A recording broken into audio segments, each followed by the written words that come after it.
네, 현재 시간 2시 10분 지나고 있습니다. 또 오늘 시장에서 어떤 것들이 핫했는지 우리가 투자자로서 꼭 알아야 되는 이슈들 무엇이 있는지 긴급 진단해 보도록 하죠. 에이브레스의 유강희 대표와 함께하겠습니다. 어서 오세요. 네, 안녕하세요. 네, 안녕하십니까. 네, 대표님과 오늘도 알아볼 상황실은 총 3가지입니다. 시장에서 오늘 어떤 뉴스가 있었는지 첫 번째 바로 만나보시죠.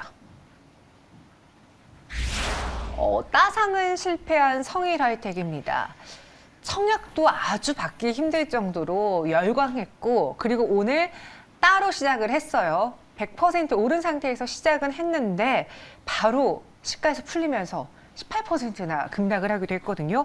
일단 이 성일하이텍 어떤 회사길래 그렇게 공모 때부터 시끌시끌 떠들썩했는지 설명해 주시죠. 성일하이텍 같은 경우에는 2차 전지 리사이클링 업체라고 생각을 하시면 될 것 같고요. 네.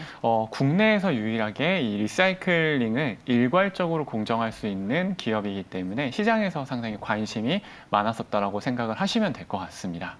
간단하게 그 과정을 설명을 해드리면요. 2차 전지, 그러니까 폐배터리를 수거해서 해체 작업을 합니다. 해체 작업을 하고 거기서 이제 필요한 소재 같은 경우를 분말 형태로 만들어서 다시 배터리를 만들 때 사용을 한다라고 생각을 하시면 될 것 같으신데요. 폐배터리 시장은 크게 2가지로 좀 나뉘어집니다. 한 시장은 재활용, 그리고 또 한 시장은 재사용 시장으로 구분이 되는데요. 재활용 같은 경우에는 배터리를 수거를 해서 원재료를 추출을 한 다음에 다시 새 배터리를 만들 때 활용을 하는 거를 재활용이라고 생각을 하시면 될 것 같고요. 재사용 같은 경우에는 일단 수거를 해서 온 다음에 검수를 해서 ESS나 혹은 전기 자전거 등에 또 다시 사용을 하는 거를 재사용이라고 보시면 될 것 같습니다. 성일하이텍 같은 경우에는 2021년도에 매출액이 2020년 대비해서 무려 한 2.3배 정도 성장을 했는데요. 매출 구성을 보게 되면 코발트가 49%, 니켈이 39%, 그리고 리튬이 6% 비중을 좀 차지를 하고 있는데 아무래도 최근에 전기차 판매가 좀 증가를 하고 있고 그런 부분 때문에 배터리 수요가 증가를 하면서 성일하이텍 같은 경우에도 매출이 꾸준히 좀 증가하는 모습을 보이고 있는데요. 좀 장기적인 관점에서 봤을 때 배터리에 대한 수요들이 계속해서 증가를 할 거고 그렇게 되면은 흑연, 코발트, 그다음에 리튬 같은 경우에는 장기적으로 좀 공급이 부족해질 수 있다는 기사들이 계속 나오고 있기 때문에 장기적으로도 좀 매출 성장이 기대되는 기업이라고 생각을 하시면 될 것 같습니다. 이 배터리가 쓰여진 다음에 몇 년 뒤에 바꿔줘야 되잖아요. 네, 맞습니다. 그럼 그 배터리를 그냥 버릴 수 없으니까 이 폐배터리로 뭔가를 활용하겠다.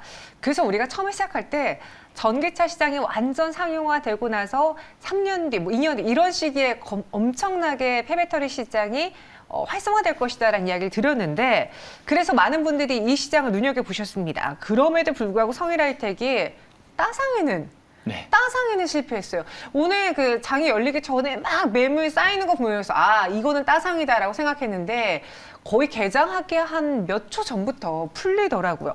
왜 그랬을까요? 오늘 여타 폐배터리 관련주도 밀리던데요. 말씀하신 것처럼 사실 청약 과정에서 인기가 상당히 좋았습니다. 네, 일반 청약 경쟁률 보게 되면 1207대 1, 그리고 증거금이 무려 20조 1000억 정도가 몰렸으니까 상당히 인기가 많았다라고 생각을 하실 수 있는데요. 오늘 좀 밀리는 이유는 대부분의 공모주들이 그런 경우들이 좀 많지만 아무래도 첫날에 기관과 외국인들이 좀 매도세가 좀 큰 영향을 미치고 있는 것 같고요. 그리고 공모주들을 거래를 하실 때는 보호 예수 기간을 좀 체크하시는 게 상당히 중요할 것 같습니다. 제가 4월 말 정도에 그 이슈의 재구성 시간에 그때 4월 달에 신규로 상장됐었던 그 G2 파워를 추천을 해드리면서 보호 예수 관련된 설명들을 해드렸었거든요. 그런데 성일하이텍 같은 경우에는 보호 예수가 1개월 후에 기관 물량이 한 4.4% 정도가 풀리고요. 그리고 6개월 이내에 보호 예수가 풀리는 물량이 한 20% 정도 되기 때문에 이 부분을 좀 고려를 해서 접근을 하시는 게 필요한 시기가 아닐까 생각을 하고 있습니다. 네, 성일하이텍 그래요. 그래도 최근에 이런 시장에서 따로 시작했던 것, 100% 올랐던 것만으로도 성공한 것 같다라는 투자자분들의 의견도 있었는데요. 맞습니다. 그런 시장에서 선방을 한 성일하이텍. 그럼 오늘장 언제 팔까 조마조마 하셨던 분들은 어떻게든 지금 하셨을 것 같은 시간이고요. 앞으로 나는 길게 볼래 혹은 오히려 하락한다면 나는 조금씩 모아갈 거야 하시는 분들을 위해서 투자 전략을 세워보겠습니다. 이벤트 아닌 이 성일 하이텍의 투자 가치만 놓고 봤을 때 어떻게 대응하는 게 좋을까요? 앞서서 말씀을 하셨지만 배터리 같은 경우에는 이제 사용 기간이 어느 정도 좀 정해져 있다라고 생각을 하시면 될 것 같은데요. 네. 글로벌 폐배터리 시장 예상 자료를 보게 되면은 2030년에 20조 원 정도를 예상한다라는 보고서들이 나오고 있습니다. 근데 향후에도 전기차 시장은 좀 계속해서 성장을 할 거고, 그리고 이 폐배터리 관련해서도 ESG에 대한 관심들이 많기 때문에 폐배터리 시장 역시도 계속해서 성장을 할 수 있다라고 생각을 하고 있는데요.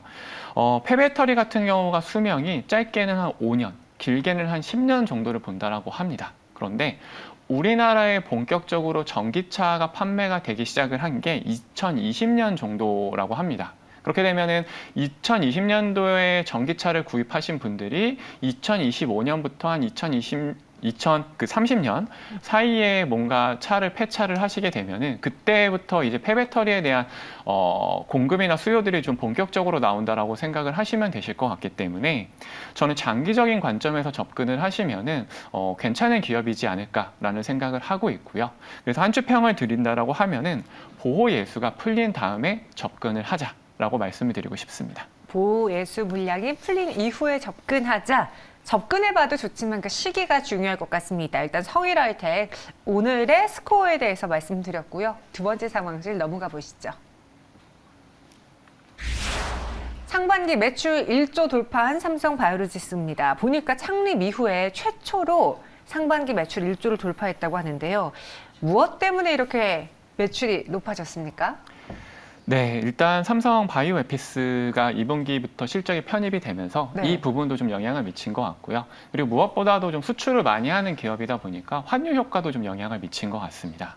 물론 뭐 삼성 바이오로직스 매출도 좀 잘 나왔고요. 그리고 이러다 보니까 이제 바이오시밀러 관련된 매출도 잘 나왔고, 그리고 주력 사업인 CMO 관련된 부분에서도 매출이 좀 잘 나왔습니다. 그리고 삼성 바이오로직스 같은 경우에는 미국이나 유럽에 수출하는 물량들이 꽤 많은 편인데 환율이 좀 상승하는 부분이 있다 보니까 환율 효과도 좀 매출에 긍정적인 영향을 미친 것 같고요. 무엇보다도 지금 쌓여 있는 누적 수주가 한 79억 달러로 상당히 많은 물량이 좀 쌓여 있는 상황입니다. 이런 상황을 좀 고려를 했을 때 앞으로 4 공장이 한 10월 정도에 완공이 될 예정이라고 하고요. 여기서 본격적으로 생산이 이루어진다라고 하면은 전 세계 CMO 생산량이 한 30% 정도를 차지한다라고 하는데요. 이게 공장이 완공이 되고 설립이 됐을 때 그 이후에 바로 생산으로 좀 이어져야지 본격적인 매출 상승이 이루어지게 될 텐데 네. 삼성 바이오로직스 같은 경우에는 벌써 그 사공장에서 생산을 해야 되는 물량들이 뭐 5개사 한 7개 품목 정도는 이미 계약이 체결되어 있는 상태이기 때문에 공장 완공 즉시 좀 바로 매출로 이어질 수 있는 부분들이 있기 때문에 4분기나 그 이후에도 좀 매출 성장이 꾸준히 나오지 않을까 생각을 하고 있습니다. 네, 보니까 그 세부 내용에서 리포트를 보니 CMO라는 단어가 눈에 띕니다. 네, 맞습니다. 코로나 시기에 국내 많은 제약사들의 CMO 그 능력 많이 알려봤잖아요. CDMO도 그렇고요. 여전히 이 시장 안에서 삼성 바이오로직스 그리고 국내 기업들은 강자입니까? 경쟁력은 더 강화될 수 있을까요? 저는 개인적으로는 강자이고 네. 앞으로도 경쟁력이 강화될 수 있다고 보고 있습니다. 네. 왜냐하면은 그 설명에 앞서서 간단하게 용어 설명을 드리면은요, 시청자 여러분들께서 잘 아시겠지만 CMO 같은 경우에는 위탁 생산이라고 보시면 될 것 같고요. 그리고 뭐 CDO 혹은 CDMO라고 불리기도 하는데 이 부분은 위탁 개발이라고 생각을 하시면 될 것 같습니다. 저희가 화장품 같은 것들을 설명을 드릴 때도 OEM이라는 단어를 사용을 하게 되는데요. 이 OEM이라는 단어가 이제 CMO라고 생각을 하시면 될 것 같고요. 그리고 ODM이라는 단어가 뭐 CDO 혹은 뭐 CDMO라는 단어로 사용을 한다라고 생각을 하시면 될 것 같습니다. 바이오 의약품 시장 같은 경우에는 2026년까지 연평균 한 10% 성장을 예상을 하고 있는데요. 과거에는 저희가 신약 같은 것들을 좀 개발을 할 때 화학의약품에 좀 의존하는 경향들이 있었고 이 부분에 대한 비중이 높았었습니다. 그런데 최근에 들어오면서 바이오 의약품 쪽으로 좀 수요가 많이 넘어가고 있는 추세라고 생각을 하시면 될 것 같은데요. 특히 이 바이오 의약품 같은 경우에는 아무래도 좀 설비 투자 비용이 좀 많이 들어가고 그렇죠. 워낙에 관리하는 것들이 상당히 어렵기 때문에 규모의 경제가 좀 많이 작용을 하는 산업이라고 보시면 될 것 같습니다. 그런데 아무래도 우리나라 뭐 삼성 바이오로직스나 이런 기업들 같은 경우에는 자본력이 좀 있고 기술력도 워낙에 좋기 때문에 소수의 기업들이 좀 독점하는 시장이고, 그러다 보니 먼저 자리를 잡은 기업들을 후발주자가 좀 따라잡는 거는 상당히 좀 어렵다라고 생각을 하거든요. 이런 부분들을 좀 생각을 했을 때 향후에도 우리나라가 좀 잘하는 산업 분야로 계속해서 좀 성장하지 않을까라는 기대를 좀 하고 있습니다.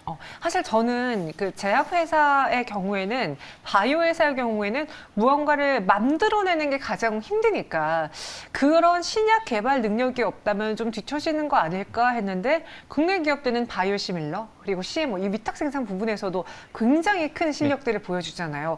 이건 역시 하기가 어렵고 또 규모의 경제가 필요하다라고 말씀해 주셨습니다. 그럼 삼성 바이오로직스 앞으로 무엇을 볼까요? 보니까 증권가에서는 지금 다 가이던스를 상향 조정하고 있는 것 같더라고요. 우리도 맞습니다. 눈높이를 좀 높여볼까요? 네, 일단 2023년부터 네. 2025년까지 뭐 하드리마를 비롯해서 바이오 시밀러 한 4종들이 출시 예정이기 때문에 이런 것들이 좀 정상적으로 이루어진다라고 하면은 향후의 매출에도 상당히 좀 긍정적인 영향을 미칠 수 있을 것 같습니다. 그리고 앞서서 말씀을 드렸지만 사공장이 이제 가동을 시작을 하게 되면은 이 부분에서도 이미 어느 정도 매출을 확보해 놓은 상태이기 때문에 시간이 지날수록 뭔가 좀 더 매출에 대해서는 좀 기대해 볼 수 있는 여지들이 있을 것 같고요. 이런 부분들을 좀 고려를 했을 때 한 주 평은 이제부터 시작이지 않을까라는 기대감을 나타내고 싶습니다. 그리고 가격 전략은 현재가 분할 매수를 말씀을 드리고요. 1차 목표가는 95만 원 정도를 말씀드리도록 하겠습니다. 네, 이제부터 시작이다. 한 주평이 마음에 듭니다. 목표 주가는 95만 원 제시해 드렸고요. 이어서 세 번째 사방실 만나보시죠. 오늘의 주인공입니다. 포스코 케미칼 GM과 손잡고 13조 8천억 원 규모라고 딱 나왔어요. 전기차용 양극재 공급 계약인데요. 이 부분 내용, 수주 내용을 한번 뜯어볼게요. 네, 먼저 내년부터 25년까지 네. GM과 LG엔소 합작사인 얼티엄 셀즈에 공급을 하기로 발표를 했었고요. 그리고 자료를 좀 더 찾아보니까 GM에서 수주한 양극재 규모가 지금까지 한 21조 8천억 정도라고 합니다. 거의 이 정도 규모면은 거의 뭐 GM과 같이 가는 회사가 아닐까라는 생각이 들 정도로 네. 상당히 많은 양을 GM 쪽에 좀 납품을 하고 있기 때문에, 공급을 하고 있기 때문에 이 부분들이 좀 시장에서 좀 긍정적인 영향을 미치면서 오늘 좀 큰 폭의 상승을 보이고 있는 것 같습니다. 영업이익도 안 그래도 55%나 이번에 증가를 하면서 552억 원을 기록했거든요. 역대 최대 기록의 배경은 무엇인지. 우리가 포스코 케미칼은 이전부터 양극재, 음극재 두 가지의 모멘텀이 있는 회사다. 근데 이게 확실하게 숫자가 찍힐 때까지 좀 시간이 걸리면서 오랜 기간, 특히 이전에 그 2차 전지 주주들이 모두 다 쏘아 올릴 때 이 무거운 종목은 잘 못 갔었거든요. 이제부터 시작인지 이 실적부터 한번 뜯어볼까요? 네, 먼저 이번에 실적이 좀 잘 나왔던 이유 중에 하나가 양극재 매출이 좀 상당히 많이 잘 나오면서 네. 긍정적인 영향을 미친 것 같습니다.